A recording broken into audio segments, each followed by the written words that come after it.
Hello and welcome to the post-production coverage of the Greater Peoria Open, presented by Double Eagle Disc Golf and hosted by the Peoria Frisbee Club.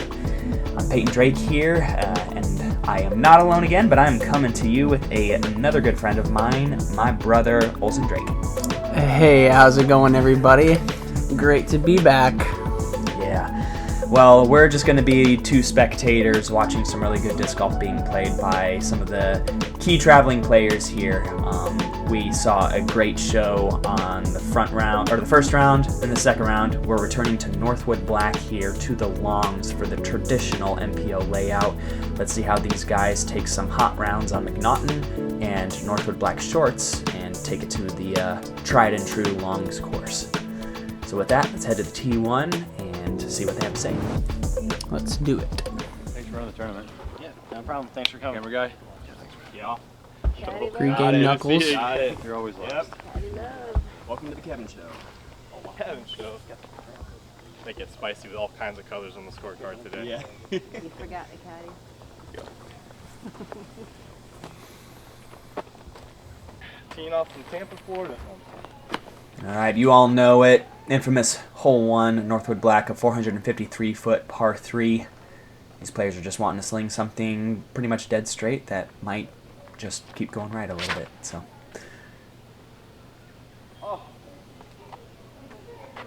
very common. Yep. All right. Trying to make sure you don't put something nose up and end up in a terrible spot on either side, and don't want to turn anything over too much, trying to keep it too straight, but that'll turn out pretty decent for Kevin. Yeah. All these players just trying to avoid the OB on the left-hand side that runs the full length of the hole. And GT puts that a little high, but it actually sneaks through, and he now finds himself close to circle 2. So he'll have a chance for a bird.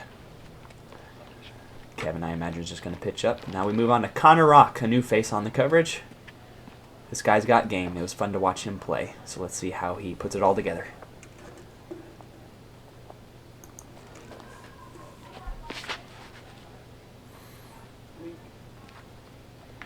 Ooh. Bad kick, did he? He went OB. Yeah. But that was the shot shape that you're looking for. Power shot on a fairway driver or mid-range that just kind of barely turns over and holds it all the way to the pin. Yeah, it had some good potential there. Could just sneak past that second tree, but You could have tried, but it failed. sorry, Connor. It's a good shot. Bad kick. Paul ripping on it too. It looks Yeah. like that's too overstable for the shot shape he released it on, but I don't know if he joins Connor over in the OB, but let's go and see. A little bit of work left.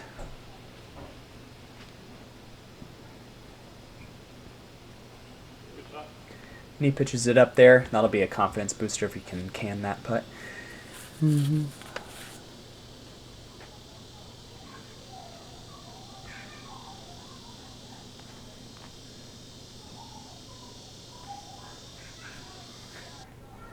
Looks like Kevin will find himself in the same spot as Connor. Looks like Paul did find the OB, trying to give a lofty bid around the trees protecting the basket, and puts it close. It's par for the course, literally. Oh. Yeah, Dead good luck. bowed. Dead bowed, yeah. Falling out of the sky. That strong hyzer putt that GT has it's really cool to watch. It's really point and shoot. It doesn't really move much left to right, surprisingly enough, but it goes up and it comes down. Kevin, a good flat putter, puts that one in. And not to glaze over Connor's putt as well. Connor will light up the greens. I was thoroughly impressed with his performance, and these guys clean up this. We'll move over to our first par 4 of the course. All right, hole 2, 580 feet. This one, they're just wanting to punch this disc about 280 feet and then look to the right for their second shot. Yeah, that looked pretty good.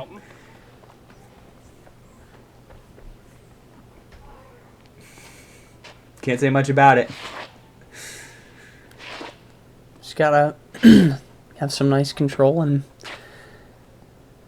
not trying to hit too much of a gap here. It's nice and open, but you don't want to get too ambitious. You just want to give yourself a good setup for your next shot.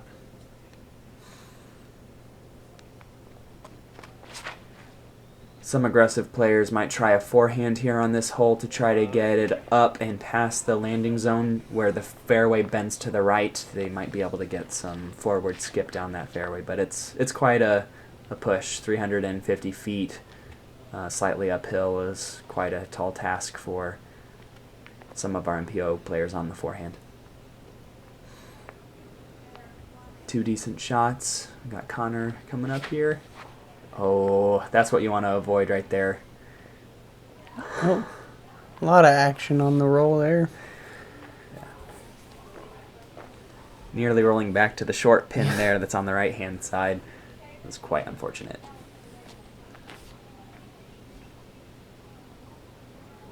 And if he could use that throw as a technique for the dog leg holes, go from one side of the fairway to the other. Calculate it, hit the base of a tree on one of the side of the fairway, and get it to roll the other way. Yeah. Possible. All right, not too bad there from Paul. We move on to Connor's first. Yeah, just pitching around the corner. That's the usual play for anybody who's short of the bend and not quite able to sneak a disc through. This is like that critical point. GT's left side and slightly short of the landing zone. He can try to throw a turnover shot down the fairway. He does it, but he punches it straight into the left side. It sneaks through and gets down there quite considerably, so we'll see where he's at. I will mention as well, I don't have catch cam for this coverage at all. Oh, Kevin not liking his shot. He got all the way down to basket side, but he's going to be about 50 feet left. But for cameras, I was a one-man crew this weekend, so not able to get anybody to help me out with catch cam. I'm able to get a lot of the disc flight, though, so pretty happy with how it turns out. And that's a decent upshot from Paul. Left it a little low, a little hyzered. He should be okay, though. You did the best you could. You did the best you could. Yeah, and Connor's going to be over by Kevin by that log on the left side of the basket.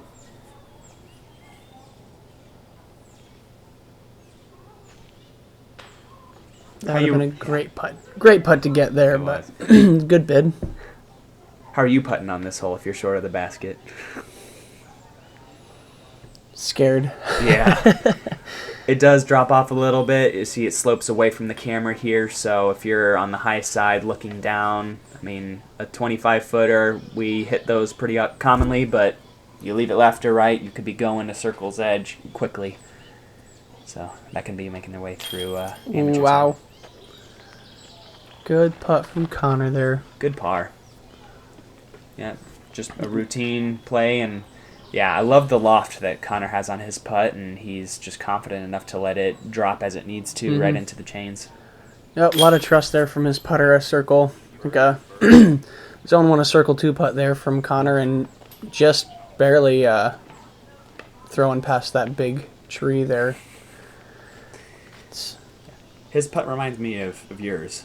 I know you come from low to really high and let the disc kind of work it, especially from range. Yeah. My putt's all over the place, though. Hey, we don't talk about how good our game is. We just recognize there's always something to be working on. No. See some similarities, but... Exactly. Well, we always try to gain a little bit of education while watching these guys play. Moving on to the next hole.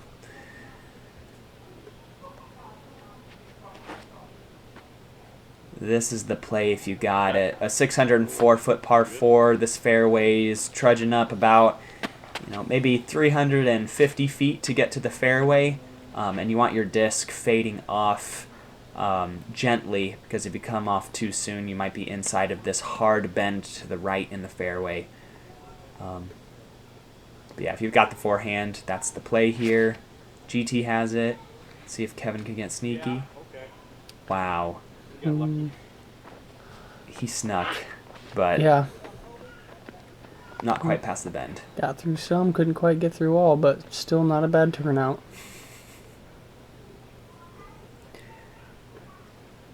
This is unique. See Connor going for that turnover again. He's seemed to have a little trouble with it the last 2 holes, but let's see if he can get this one off. Looks like he pulled a little bit there. And that one, I believe, did kick left. Yeah. So we'll see here in a little bit. Paul lining up the backhand as well. Let's see if he can correct on Connor's pull. It's a pretty tight gap for a 600-foot incredibly. hole, so it looks like a pretty open fairway from the camera's point of view, but you trying to get all that distance from a 15-foot gap right off the tee, it's... Yep, so these backhand throws are going to punch into the far end of the bend, which still allows these guys to actually throw down the fairway.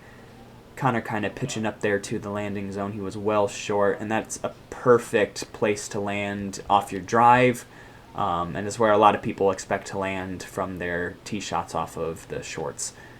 Kevin punching this up there. Yeah, he was just a little short, making a little additional ground. But I think Paul will be coming up to him as well. He's going to be on the far side of this bend. I'm looking through. I think that was clean from GT. But yeah, this is what I'm talking about here, just in this little clearing on the bend side. Can he fight through? No.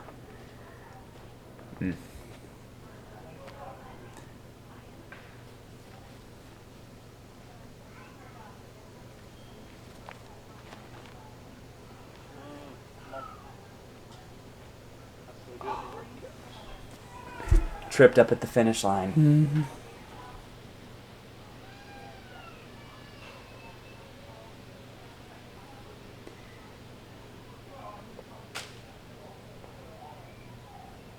Getting creative here.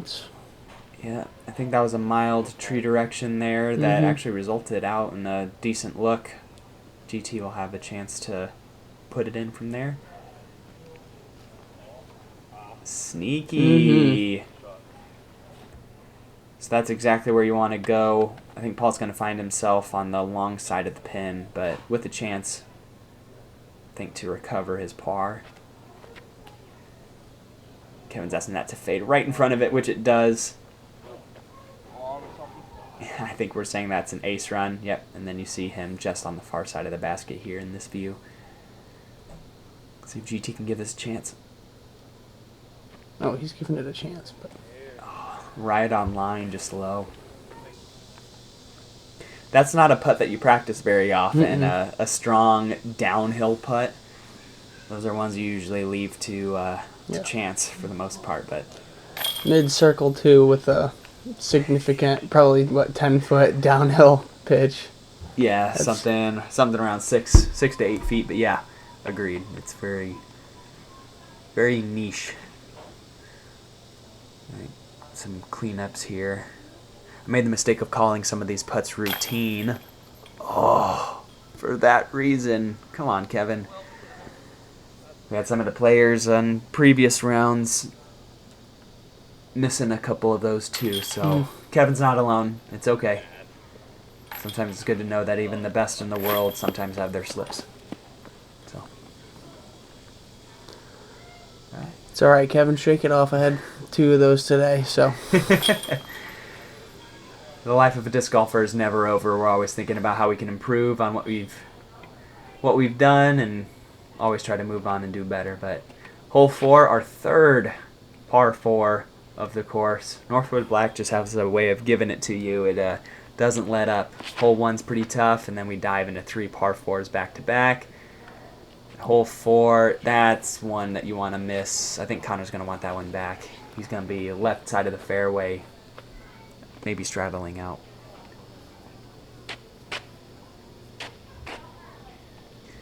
Connor's having a rough relationship with the trees this round so far. But he's had an excellent presence on the green. He can close that out. He just needs to get there in less throws. Yeah, this backhand line is the finesse line. You want something that you just marginally flip up and just have ride straight.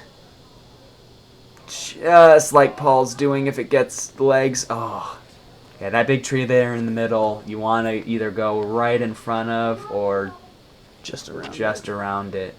I think Paul's line would have been really good just around it. So. This could be really good if he can execute this. Yeah. A little low, but no. Oh wow! Yeah. Looks like he hit the root base right there at that tree. But Yeah. if you can get 350 feet with that forehand, that's a great play to kind of flex it and just let it sit in the middle of the fairway or even on the right-hand side of the fairway. Opens up your second shot to the green. Kevin does it. Oh, that's the shot shape, like I said, but it just needs to be right or left of that tree. But that was pretty well executed, just a little bit off. Yeah, Connor really left side. He's just pitching it around the corner to try to see the basket for his third shot. But man, Northwood Black does not give you any breaks. You always feel like you're being challenged, putting yourself in a new spot on the fairway every single time. And that is a great throw from Kevin. Maybe a little bit of luck factor coming on the inside. Just throwing blind. Trying to envision that picture of the fairway in your mind and just executing a shot based off of your practice and muscle memory. I mean, it's hard to practice some of these shots this course will throw at you. 100%. And Paul, he lets an overstable forehand get out of hand, and then that pushes to the right side of the fairway. He's going to have to scramble from Jungle Town to try to get to the pin. You can call that a poor hand to them. It was a poor hand, yeah. Yeah. Yeah. Nice. I like the putt. That didn't look like a poor hand from GT. I think he's going to find himself in a decent spot. I think he's on the other side of the creek. Just a little finesse chipper there from Connor. Nice. He's on the dance floor. Yeah, probably circle two. Back Yeah. in there, maybe. It's unique on this hole. There's the trail that leads to hole 5's basket. A lot of players find themselves there, and then they have to do some scramble putt to try to make it in. Oh, and there goes Paul's over top.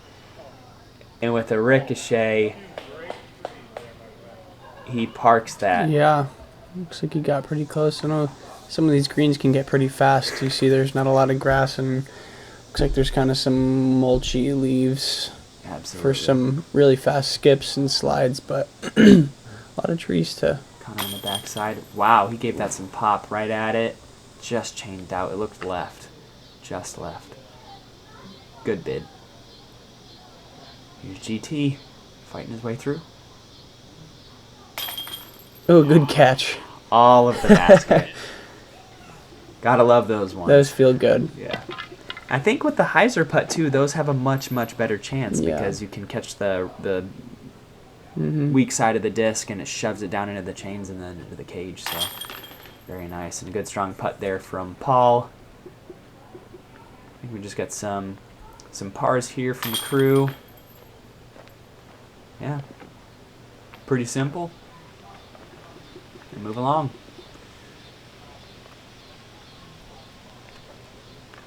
I think Connor actually tapping in his bogey.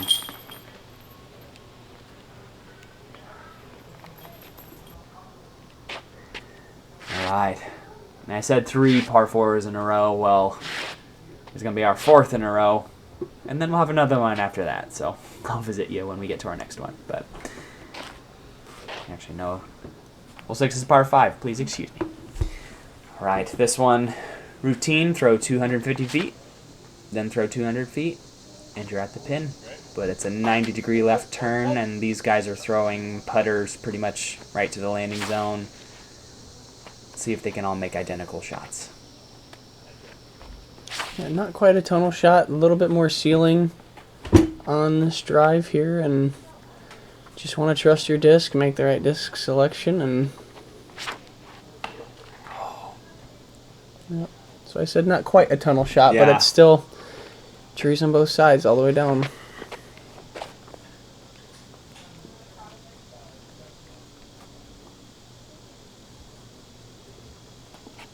I tend to do that a lot. Pull my putters off the tee, off to the right if I'm trying to throw on any sort of hyzer. It's really easy to get Very common. a little bit of grab on that grip with those deep discs. Paul throwing a really good shot there.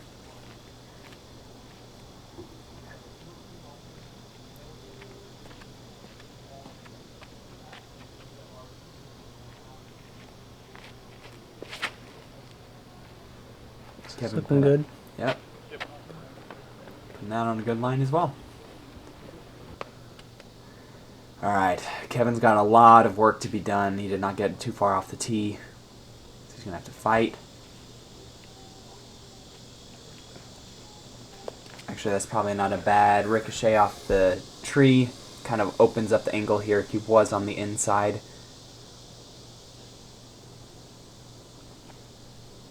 Oh, no.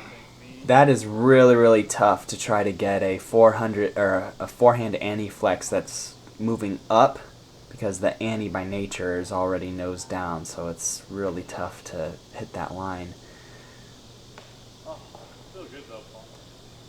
Yeah, and Paul in an ideal place, he just finds himself hitting the tree high up there, close to the green. And this is what Kevin wanted to do. Yeah. That's a great shot. Yep. GT and Kevin throwing from a really similar spot there. But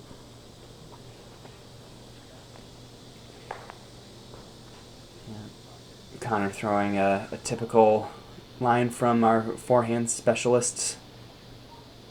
This second shot will play to anybody's game. Let's see if Kevin can scramble here.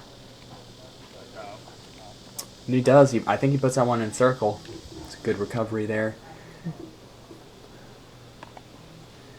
I believe that's... is that him It's by him the from- basket? Is that Kevin right there? I think couldn't so. tell at the angle of his disc. It looked like he could have maybe got a roll off of it. Connor Wow. from deep. Yeah. Like I said, he's been on fire on these greens. He could have really used that as a good confidence booster to keep it going. Yeah, like a birdie. Nice, strong finish putt there from Paul. Yep. You than you, Kevin? You than me? Good, confident tester putt. Yes.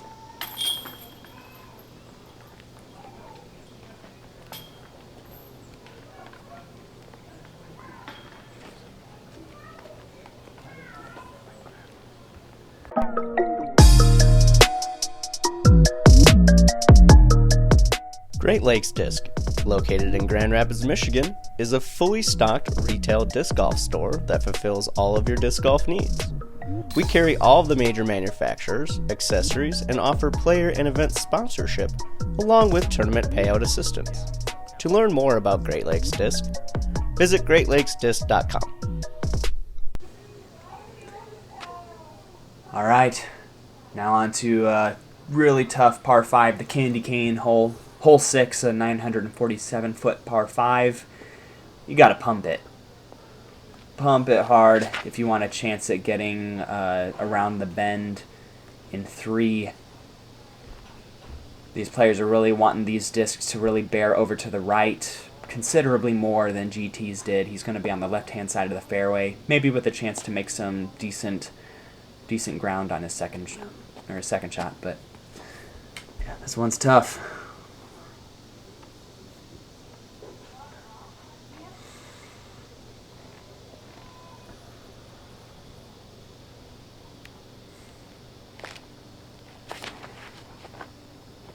That's looking a little overturned from Paul. I think he does Catching nick him. early. Yeah, he kicks him right.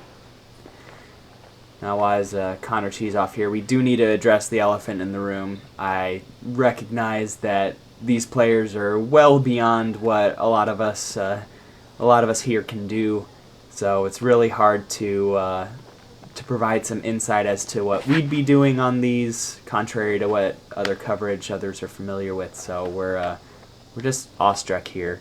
kind of silent here in the booth just because. I'm surprised I haven't seen a forehand from any of these players on this tee off. I mean, yeah, like I said, distance is paramount on this. I think these guys are really wanting to get 400 to 450 feet off the tee.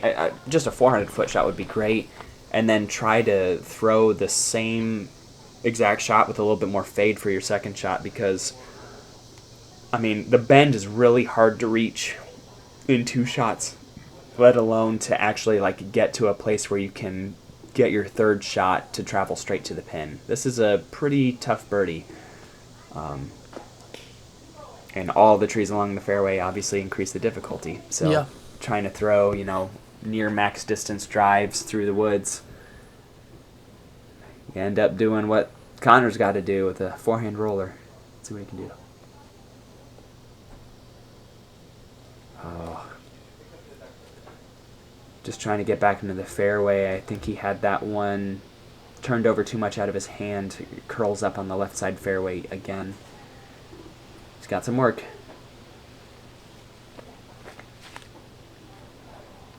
Yeah. That's pretty tough, but well executed.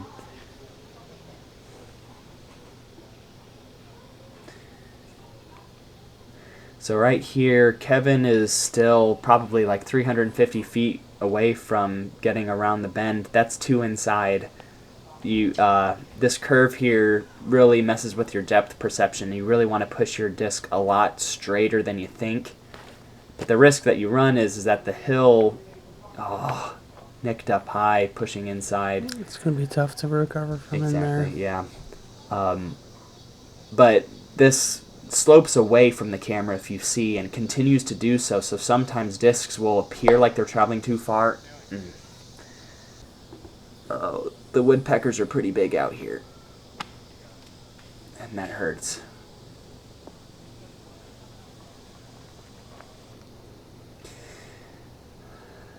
Yeah, we said it before. I mean, Connor's not playing a terrible game on the green, but he's struggling to get there.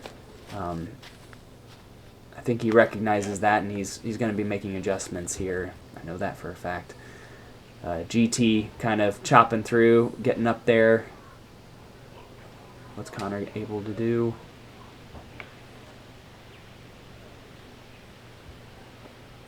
He hugs the right-hand side of the last leg of the fairway. I think it kind of drops him down.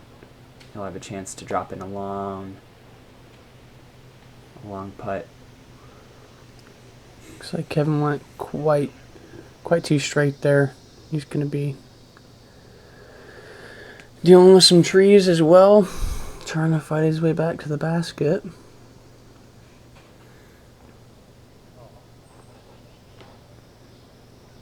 Paul with a little chipper forehand. He hits right as well. That's what I'm saying, is that where the players are at, it's really hard to expect your disc to travel the way you want it to, the way this fairway, the last bit of this fairway is shaped. So you kind of want to be, where I was standing from the camera's perspective for your third shot, which requires a ton of distance off the tee, first shot, and then also on your second shot too.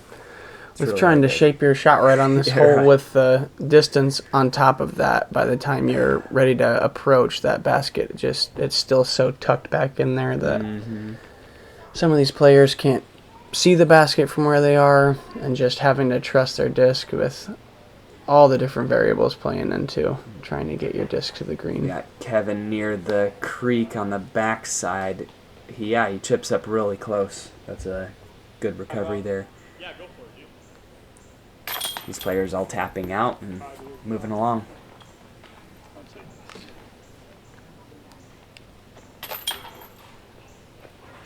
Where am I? Oh, wow.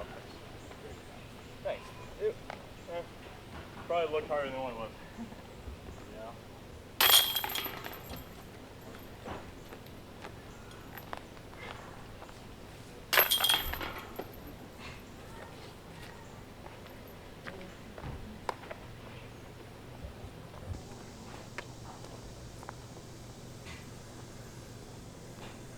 All right, hole 7, a 325-foot par 3. This one reachable by all parties, That's still good. and has definitely cleared up since years prior. We have a huge spectator area on the left-hand side of this fairway, which also is the left-hand side of hole 9's fairway, opened up for spectators. So any early hits here actually have some semblance of footing to actually get off a recovery shot. So, and also the green is opened up a ton on this hole too. So maybe a little bit easier this year. We'll see. We'll see how Maybe this a year's little left on. easier. Still trying to play Plinko, getting your disc back there. This shot is just so technical. Mm-hmm. And like Peyton said, 324 or 325 easily reachable by everyone on this party, but that's just such a tough shot to trust something true and straight. And Yeah, the biggest gap in the fairway is conducive to our forehand specialists who can throw mid ranges or very slow fairway drivers this distance, which is very few. My play on this is to do kind of what Connor's doing, is throw just a somewhat straight mid range through that smaller right gaps, and it's a poke and pray sort of play. Yeah. So that looked really good. yeah. Kind of play your chances. Disc golf is a game of misses, and sometimes you need to plan for the misses. But not like that. That was a good up shot from Paul. I'm sure he was trying to run that, give it a bid.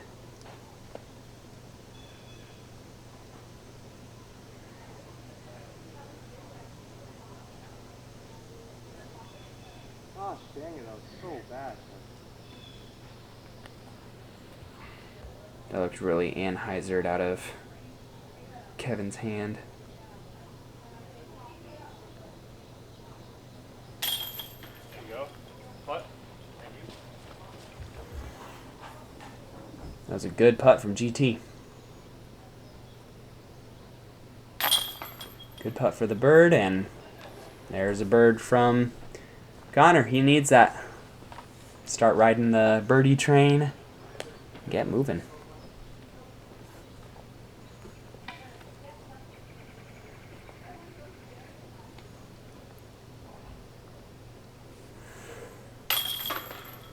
So just mentioning here, while we have you guys out here on the front nine, this is one of only 2 holes on the front nine playing underneath par. We happened to miss hole 5, which was our 4th par 4 in a row. It measured at 0.32 strokes underneath par. And that last hole was just under par at 2.93. But that was a great shot from GT that just skips off the back retaining wall here on hole 8. This 389-foot par 3 is a lot, even more challenging than hole 1. This OB that you're throwing over right off the tee is hard to ensure that you get back in before hitting the trees in the middle of the fairway. There is a drop zone that these players will be playing from if they cannot pure this shot. And it looks like Connor, a little extra hyzered. He's going to be high side of the basket, but maybe have an opportunity to drop in a birdie putt. Who knows?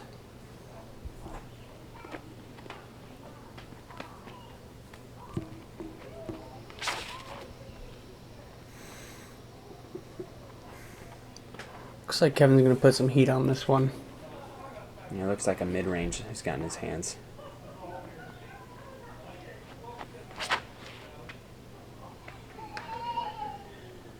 And that's what you don't want. He dropped straight backward into the OB short. So he's got to proceed to the... He doesn't have to, actually. It's an optional drop zone from what I understand. But I think because he lost ground there, he's actually going to try to take it from the drop zone. Everybody lining up the backhand here. Typical for this hole. I wouldn't think you'd see very many forehands on this one, if any. If you follow some of the forehand-only players out on tour, I would imagine Chandler Kramer's probably throwing a forehand here. It'd be interesting to follow him and see how he carves up a course like this. Here from the drop zone. Kevin throwing a nice shot, trying to put that in. Yeah. You always love to see a disc crossing chain high. Mm-hmm. Yeah.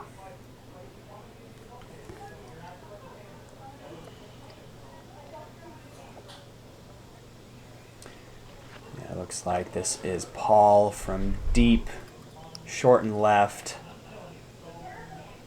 I'll say deep in the short and left. Makes a common miss, and he just punches it across the fairway and into the OB on the right-hand side. Now he's capable of taking it where it went out, and he takes it down in this little alcove that's down close to the green. See if he can put it in. Oh. A good bid. Not quite there.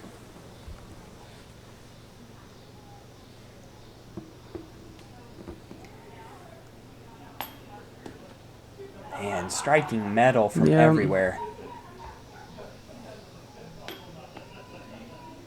Ooh, GT.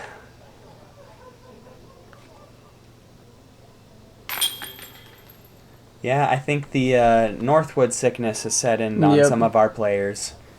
It's just this little devil in your mind that just keeps on telling you you can't do it. Yep.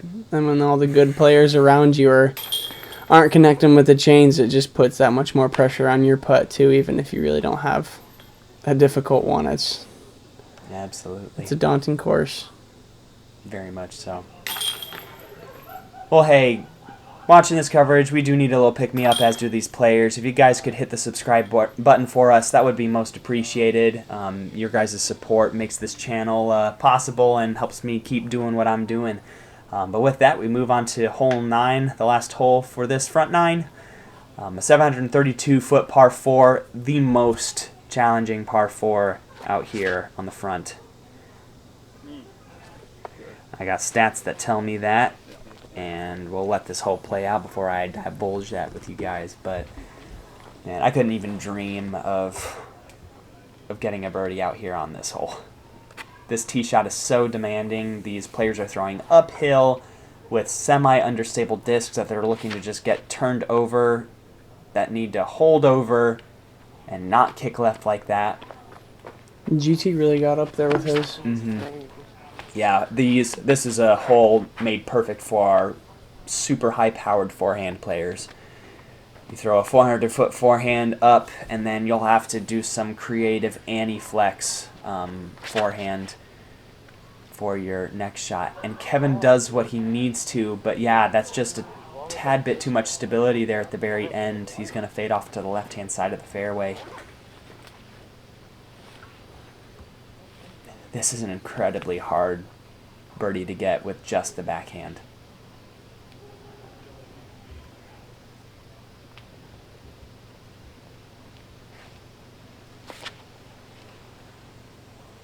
Yeah, I'm just a little too stable from Paul and catching a tree. Salt in the wound. Yep, all these players probably want to pitch out right to where Connor did. That was a great scramble shot there. Let's see if Paul can do that.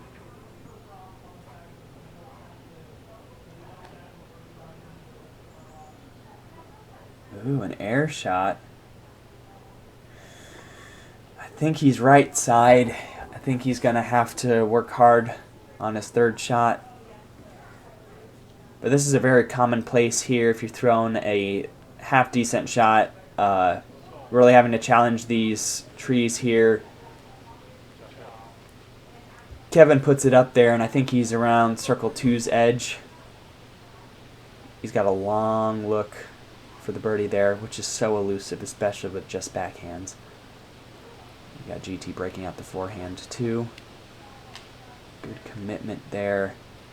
He does pull it a little bit low, though. It was trying to fight out, but needed a little bit more airspace to do so.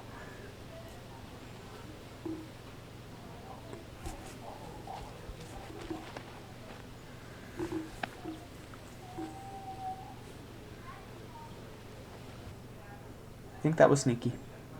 I got up there. Little ground play, little hidden ground play. And Paul having to work, and Annie, oh, he hits the tree. Drops down. Why are trees? Why are trees, dude?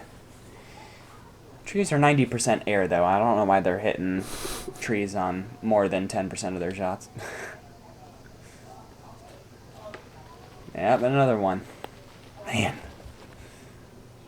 Like I said, the woodpeckers out here at Northwood Black are pretty big. Forehand chipper to put that in?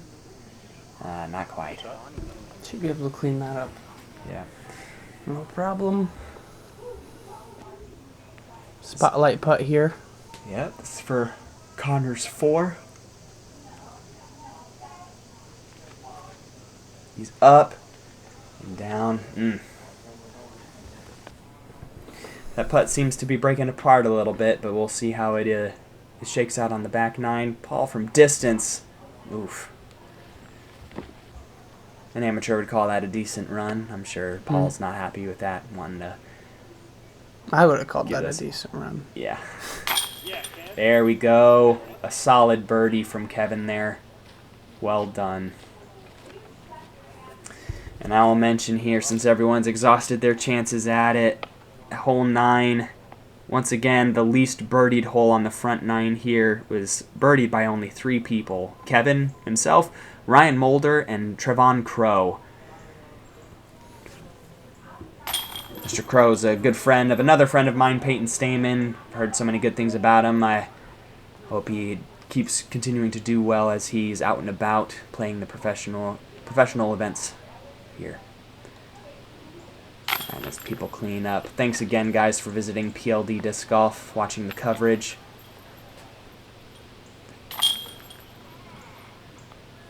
There we are. Tough front 9. Really tough front 9. And it only gets tougher from here. Sad Yeah. to say. We do have some easier holes on the back 9, but they are accompanied by some of the hardest in the world. Let's do a player score check-in here. This is what the players are seeing right now as the lead card just finished hole 9. We have Joseph Anderson climbing up into the tie for the lead with GT. Kevin stepping a stroke back. He's wanting to fight back. And Gavin sneaking back up into the top 4. All these really great players vying for this first place position. This is a really close battle, and it always comes down to having to be able to execute on some of the hardest courses in the area. But Olsen, thanks for joining me for the coverage. Oh, of course, my pleasure, and thank you guys for watching. Your views mean a lot, and it's just awesome to have people support the sport and support those. Trying to put some coverage out there for everyone to see. Thanks for joining us here for the front 9. Catch us on the back 9.